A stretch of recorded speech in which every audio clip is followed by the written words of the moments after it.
It was supposed to be our big escape. A week-long trip to a place we'd always dreamed about, an island far enough away from everything that we could just breathe, reset, and reconnect. My bags were packed, my mind was buzzing with excitement. But then the message came. "Hey, I've got to cancel the trip," Emma texted. "Something came up at work, and I can't make it." I felt a pit form in my stomach. It wasn't the cancellation itself, it was the suddenness of it, the matter-of-fact tone in her message. The way she made it sound like it wasn't a big deal, like the trip didn't matter. But it did matter. To me, it was everything. The promise of time away, of getting away from the grind and the responsibilities that never seemed to stop. We'd been planning this trip for months. I'd seen her excitement too. So why was this message so different from all the conversations we'd had leading up to it? I stared at my phone, my thumb hovering over the screen. I wanted to respond, ask her what was really going on, but the words didn't come. My mind spun through 1,000 possibilities, each one worse than the last. Maybe she didn't want to go with me.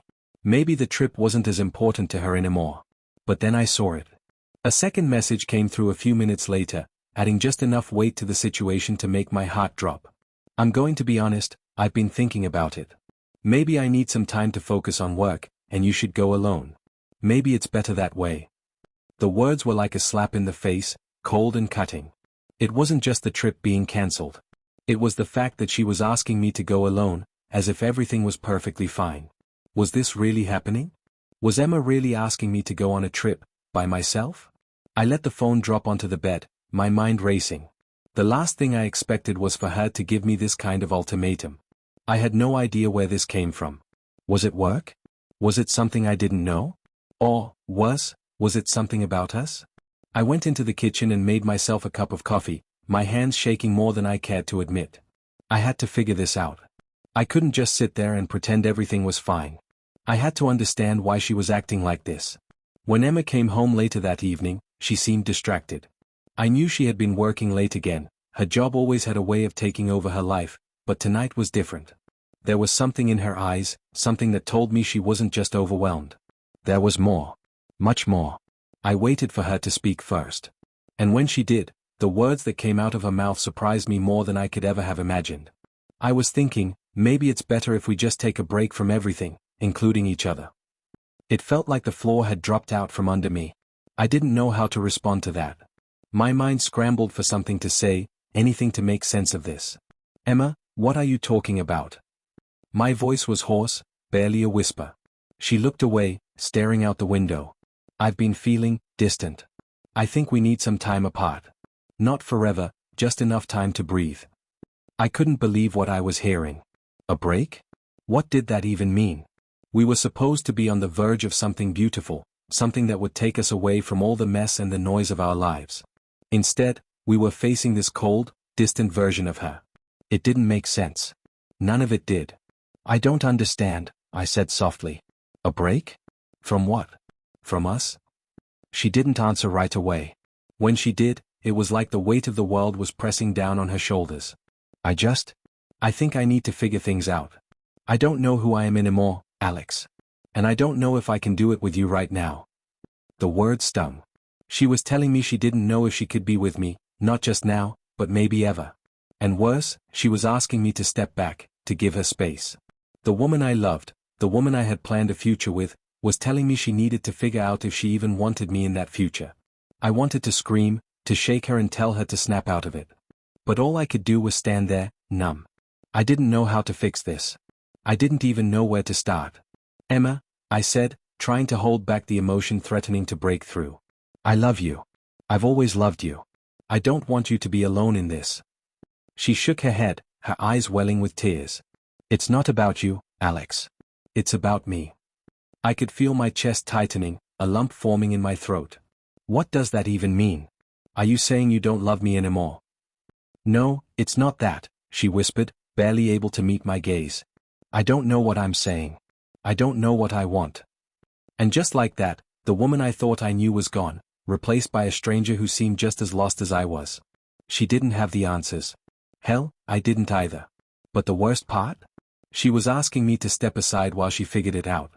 I had been ready for an adventure, for a new chapter in our lives. Instead, I was stuck here, holding onto a relationship that felt like it was slipping through my fingers. I'm sorry, Alex. I need time, she said, her voice barely audible. Time? I repeated, my voice cracking. You asking for time? For what? A break? From me? From us? She nodded, the tears falling freely now. I don't want to hurt you. But I don't know how to move forward. And in that moment, everything changed. The trip, the plans, the future we'd built together, it was all gone. I was left standing there, empty, holding on to something that had already started to unravel. And I realized, with devastating clarity, that this wasn't just about a trip. This was about the unraveling of everything we had once been. I'll give you the time you need, I said, my voice barely a whisper. But I don't know how much longer I can hold on. And with that, I left her there, alone in the silence of our home. It was the hardest thing I had ever done. But I couldn't stay in a relationship that was falling apart without understanding why. I couldn't pretend that everything was fine when I knew deep down it wasn't. That night, I lay awake in the bed we once shared, staring at the ceiling, feeling the weight of the emptiness that had taken over. It wasn't just the trip that had been cancelled, it was everything. And I had no idea what was going to come next. But I knew, for the first time, that I couldn't keep pretending everything was okay. Because in that moment, everything felt so far from okay. The next few days felt like walking through a fog. I couldn't tell if I was awake or still dreaming, or maybe just living in a nightmare. It was one of those experiences where you wake up every morning hoping that yesterday's pain would have been a distant memory, but it's right there in front of you, staring you down. The emptiness in the bed, the silence in the house, it was all louder than it had ever been before. Emma and I barely spoke after that night. She stayed in her office, working through late hours like nothing had changed, and I stayed to myself, going through the motions of life like a person who'd lost their sense of direction. But something inside of me kept pushing me to understand. I had to know why she was so distant, why she suddenly needed this space, this time she kept talking about. It was eating me alive, this constant question that loomed over me. Why? Why now? Why her? Why us? I found myself staring at the places where we'd once shared so many memories. The kitchen counter where we cooked our first meal together, the living room where we'd spend lazy Sunday afternoons, the windowsill where she had once left me a note with a simple I love you written in her neat handwriting. The little things that used to make life feel so complete now felt like an unbearable reminder of everything I had lost. I tried reaching out to her several times, but each time, the conversations felt more forced, more distant. She'd smile faintly, then retreat into herself, like she was 1,000 miles away even though she was sitting right in front of me.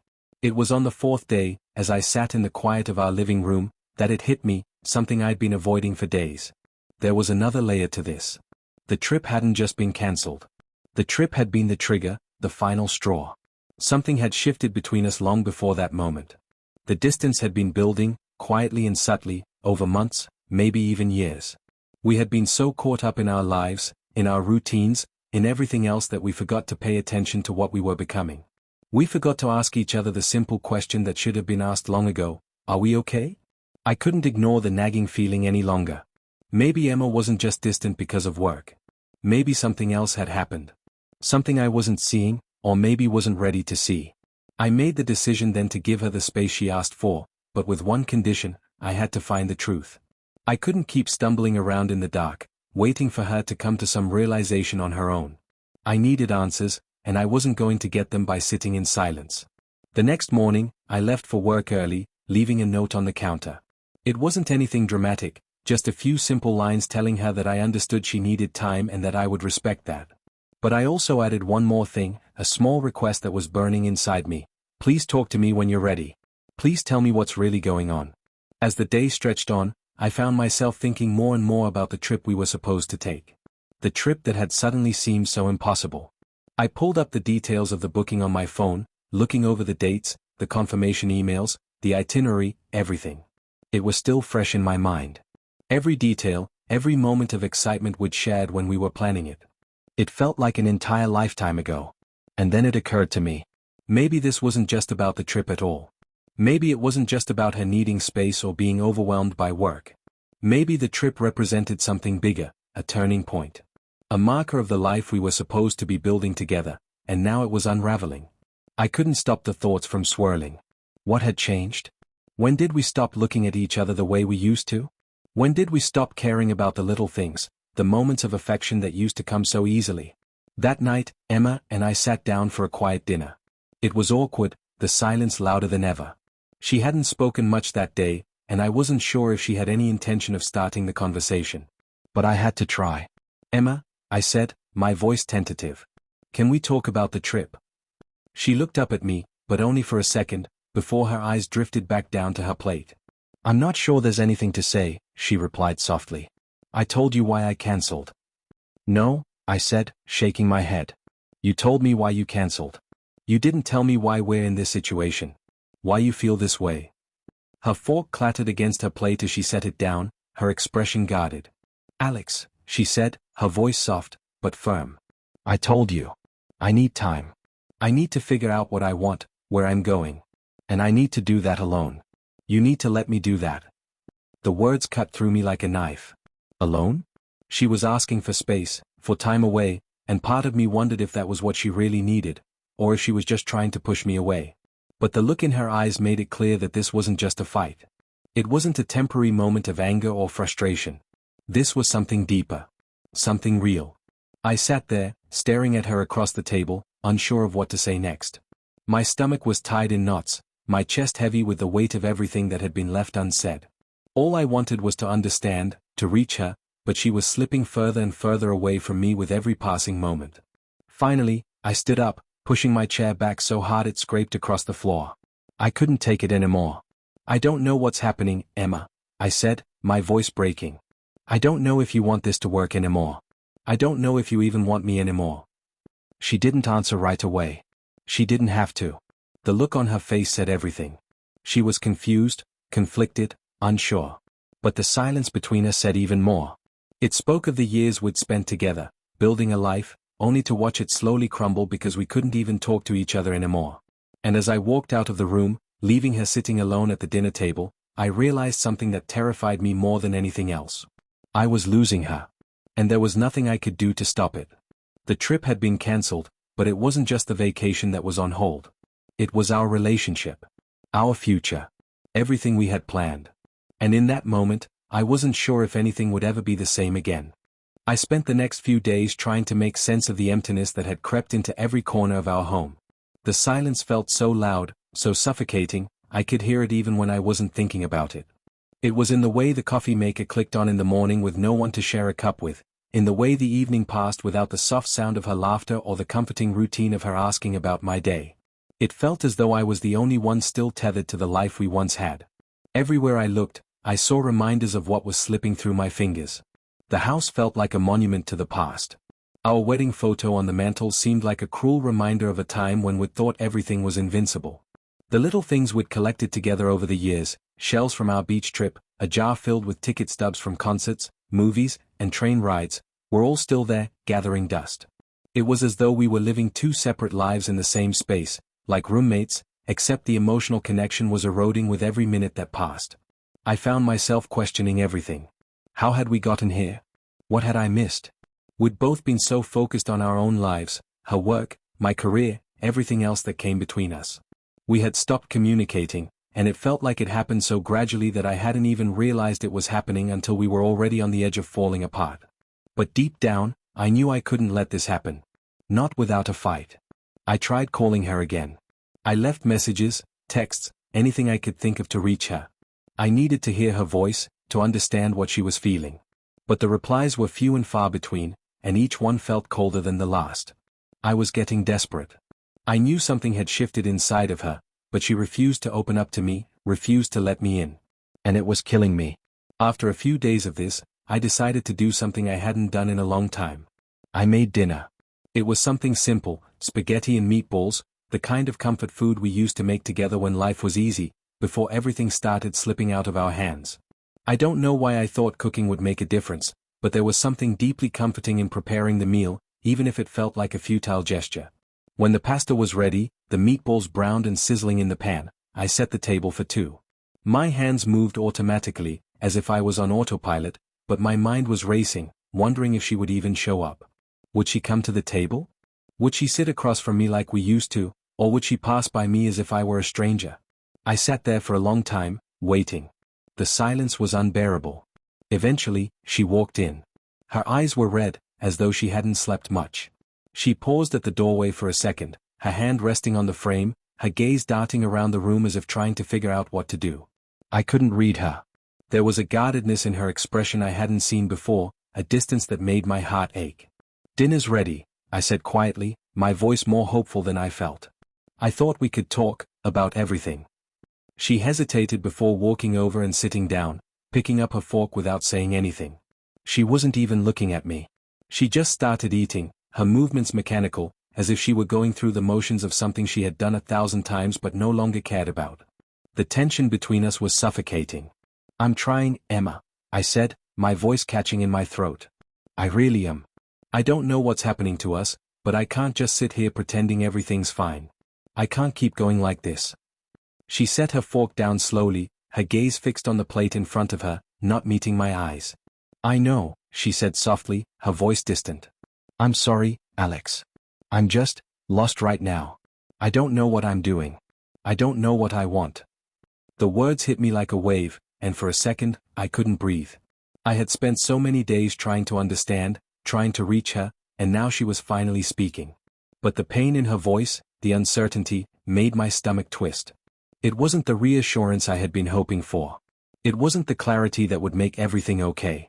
It was raw, honest, and it scared me. "Lost?" I repeated. "Emma, what do you mean by that?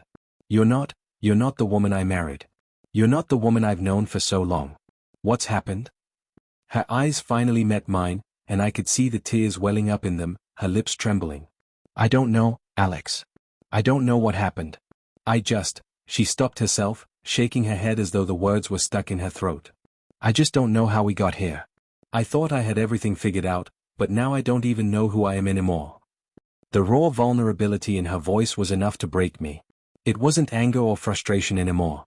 It was something deeper, something much more fragile than either of us had anticipated. She wasn't blaming me, but she wasn't blaming herself either. She was just lost. I reached across the table and touched her hand, gently, as if she might shatter if I moved too quickly. "We'll figure this out, okay? We can find a way back. You're not alone in this, Emma. I'm here. I've always been here." She looked down at our hands, her fingers trembling slightly under mine. "I don't know if I can go back, Alex. I don't know if I even want to." The words stung more than anything she could have said to me. It wasn't a rejection, not exactly. But it felt like an admission that we had already begun drifting apart, so far apart that we didn't even know if we could come back together.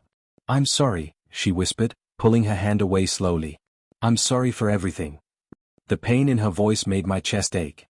I didn't know what else to say. We had been dancing around this for so long, and now that the truth was out in the open, I wasn't sure what to do with it. I wasn't sure how to fix this. "I don't want to lose you, Emma," I said quietly. "But I can't keep living in the dark, pretending like nothing's wrong." She nodded, tears finally spilling down her cheeks. "I don't want to lose you either, but I can't keep pretending I'm okay when I'm not." For the first time in days, we were talking, not just existing side by side in the same space. We were opening up, sharing our fears and insecurities. But the truth was, no matter how much we shared, we still had a long way to go. And I didn't know if we could find our way back. But I was willing to try. The next few days after that conversation felt like walking on the edge of a cliff, teetering between hope and despair. We were no longer completely strangers, but we weren't exactly the same people we had been before either. There was a subtle shift between us, an unspoken understanding that everything had changed, that the ground beneath us was no longer stable. But I wasn't ready to give up, not yet. I couldn't let this be the end of us. I remember the night Emma came home after her long day at work, looking more exhausted than ever. The light in her eyes had dimmed even further since the dinner we'd shared, and it weighed on me, heavier than I'd ever anticipated. I had hoped the conversation would bring clarity, would help us find a way forward. But instead, it had only opened up more questions. She didn't say much as she dropped her things by the door. I could feel her hesitation, her reluctance to speak. I stood from the couch, my heart racing, as though preparing myself to dive into the unknown. "Hey," I said quietly, my voice barely above a whisper. "How was your day?" She looked at me, her lips pressing into a thin line, as though she were carefully measuring every word. "It was fine," she replied, her voice flat, detached. "Just a lot of work, you know?" "Emma," I said, walking toward her, unable to hide the frustration building up in my chest. We can't keep pretending that everything's fine. I need you to talk to me. I need to know what's going on in your head, because I don't understand. You're pushing me away, and I don't know why." Her eyes flickered, and for a moment, I thought I saw a flicker of something in them, maybe fear, maybe guilt, but it was gone as quickly as it had appeared. "I'm not pushing you away, Alex," she said, her voice almost pleading. I don't know how to explain it. I don't know what's happening. I don't know who I am right now." The words were a gut punch, and they echoed in my mind, reverberating through me like an unanswered question. What had happened to her? What had happened to us? I reached for her, gently taking her hand, my thumb tracing the lines of her palm. "I'm not going anywhere, Emma. I'm right here. I'm not giving up on you." For a moment, she just stood there, her body stiff, her gaze distant, as if she was battling something inside her. I could see it in her eyes, the confusion, the uncertainty, the fear that had been hiding beneath the surface all along. She wanted to believe me, wanted to believe that things could go back to the way they were. But she was lost in herself, tangled up in something I couldn't quite reach. "I don't know how to be the person you want me to be," she whispered, her voice barely audible. "I don't know who I am anymore." The weight of her words crushed me. She wasn't just questioning us, she was questioning herself. And in that moment, I realized that the woman standing before me wasn't the person I had married, at least not in the way I remembered.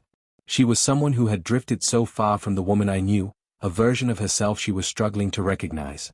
"I don't need you to be anyone other than who you are, Emma," I said, my voice breaking slightly. "I just need you to be here. With me. With us." Her eyes glistened, and I could see the tears gathering at the corners of her eyes. She blinked them away, but it didn't change the heaviness in the room.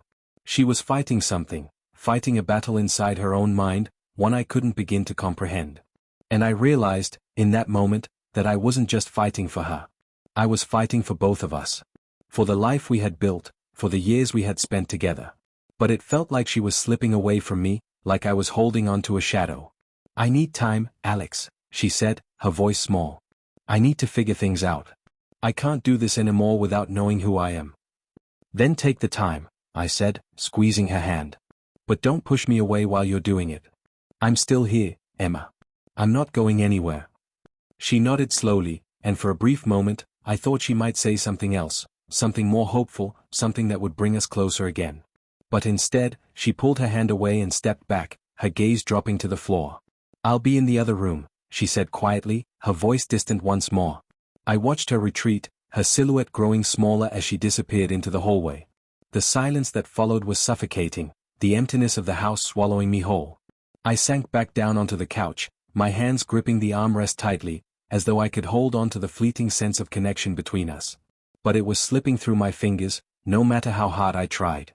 I didn't know how much longer I could keep pretending everything was fine, pretending I could wait for her to figure out whatever it was she was struggling with. I was trying to be patient, trying to be understanding, but the longer she stayed distant, the more it felt like I was losing her.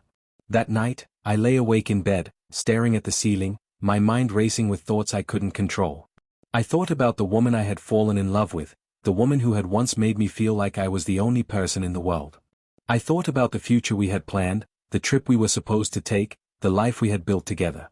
And then, I thought about the woman in the next room, the one who seemed so far away, so unreachable. It was like she was a ghost, haunting the space between us, and no matter how much I tried to reach out, she was beyond my grasp. I wanted to fix things. I wanted to go back to the way we were before all this, before the distance crept in. But it wasn't that simple. Nothing ever was. The only thing I could do now was wait. Wait for her to come to me, or for the space between us to swallow me whole. And as the hours stretched on, I realized something terrifying. No matter how much I tried, I couldn't force her to come back. All I could do was hope she would find her way back to me before it was too late. The next day felt like a breath held too long. I kept waiting for Emma to come back to me, to find her way back to the woman I had once known, but it didn't happen. Days passed, and the silence between us grew louder, more unbearable. The words that had once come so easily now felt like jagged pieces of glass, sharp and painful. I tried to give her space. I did everything I could to make her feel comfortable, to ease whatever pain she was going through, but the more I tried, the more I felt like I was only drifting farther away. It was as if she had built a wall between us, brick by brick, and I had no idea how to break it down. One evening, after a particularly long day at work, I came home to find her sitting at the kitchen table, staring blankly at a mug of tea in front of her. The dim light from the overhead lamp cast shadows across her face, making her look even more distant. I could tell she was lost in thought, but when I entered the room, she didn't look up. The silence between us was suffocating. "Emma," I said softly, trying to break the tension. "I've been thinking." She blinked, but still didn't look at me. "About what?" I hesitated for a moment, unsure of how to approach this, unsure if I even had the right words anymore. "About us," I said quietly. "I know we're not okay right now, but I need you to know. I'm not going anywhere. I'll wait. I just need you to talk to me. I need to know what's going on." She finally looked up at me, her eyes tired, her expression worn. There was something different about the way she looked at me, like she was seeing me for the first time in a while. Her lips parted, and I thought for a moment that she might say something, that she might open up to me. But then she closed her mouth again, as if the words she wanted to say had gotten lost somewhere inside her. "I don't know what's going on with me," she whispered. "I don't know who I am right now, Alex. I feel like I'm falling apart, and I don't know how to fix it." Her words hit me like a punch to the chest. I wanted to pull her into my arms, to hold her, to tell her everything would be okay. But I knew that wasn't the answer. She needed to figure this out for herself, and no amount of comforting from me was going to change that. "I'm scared, Alex," she continued, her voice barely audible. "I'm scared I'm going to lose myself, and that I won't know how to find my way back." I didn't know how to respond to that. How could I tell her that I was scared too? That I was terrified that I was losing her, that we were both lost in this darkness and didn't know how to find the light again? "I'm here, Emma," I said, my voice thick with emotion. "I'm not going anywhere. But I can't fix this for you. I can't make it better. You have to do that. I can only be here to support you." She nodded, her eyes filling with tears. She wiped them away quickly, as if embarrassed by her own vulnerability. "I know," she said quietly. "I just don't know if I can do it. I don't know if I can find myself again." The words she said next were like a dagger to my heart. "I don't know if I can find us again." It was the final blow. The thing I had been afraid of for so long. The possibility that we were beyond saving, that we were too far gone, that we had lost ourselves completely. I wanted to say something, anything, to make it better. But I couldn't. The reality was that she was right. I couldn't fix this. All I could do was watch as she fought her own battle, helpless to do anything but stand by. And as much as I wanted to believe that everything would be okay, I knew deep down that there was a possibility we might not make it through this. That the love we had built, the life we had shared, might not survive the weight of our unspoken fears and doubts. The next few days felt like I was walking in a fog, unsure of which direction to take. Emma's withdrawal had become more pronounced, and I could see the toll it was taking on her. She had stopped coming to bed at the same time as me. She would retreat to the spare room or stay up late into the night, alone with her thoughts. It was as if she was trying to create distance between us, trying to figure out who she was in the space she had carved out for herself. One afternoon, I found myself sitting in the living room, staring blankly at the TV but not really seeing it. My mind kept drifting back to her, to everything she had said to me. I couldn't shake the image of her sitting there, broken, unsure of herself, and I hated that I couldn't fix it. But I realized something that had been weighing on me for days. I wasn't the one who had to fix her. She had to find her own way. And in the end, I couldn't change that. I heard the door open, and Emma stepped inside, her coat slung over her arm. She looked exhausted, her eyes heavy with the weight of her thoughts. She glanced at me briefly before heading toward the kitchen, but she didn't say anything. The silence stretched between us once again, and I could feel the space growing wider. I stood up and followed her, my heart pounding in my chest. "Emma," I said, my voice shaking. "I don't know what's going to happen, but I need you to know that I love you. No matter what happens, I love you. And I'll wait for you. I'll wait for you to find yourself again, to figure out who you are." She turned to face me, her eyes softening just slightly. There was a flicker of something there, something that resembled hope, though it was fragile. "I know," she said quietly. "And I love you too. I don't know how to find my way back." I reached out to her then, pulling her into my arms. For a moment, she hesitated, but then she wrapped her arms around me, pressing her forehead to my chest.